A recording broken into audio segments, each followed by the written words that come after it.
The road coils upward, never granting rest. The mountains leer with ancient stony grace, their silent cold upon my fevered face. Each turn a whisper from a buried ride, where dusk and dawn in trembling fear unite. This path, half carved by time's relentless will, draws out my soul, both desperate and still. A hut appears, half dream, half waking spell, where toil and love in haunted silence dwell.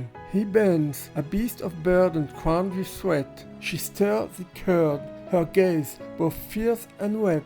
Their hands are worn, their speech is stripped to bone, yet in their gaze a kingdom of their own. Their bed is earth, their prayers are milking songs. Their years are stitched with ghosts of ancient wrongs. And oh, the cheese, so pale, so dense, so pure, a relic of a hunger made to endure. The honey thick, the butter crude and real, each taste a wound that time cannot quite heal. Their union bleeds through each and every task, a love not built to smile, but built to last. Not roses red, but iron in the rain, not candlelight, but shared, enduring pain. I twist the throttle, all control seems vain. The summit calls me like a cry of pain. Not victory, but something darker still, a pact with stone and shadow and the will. Atop the pass, I stop, the sky turns lead, and all below me whispers of the dead,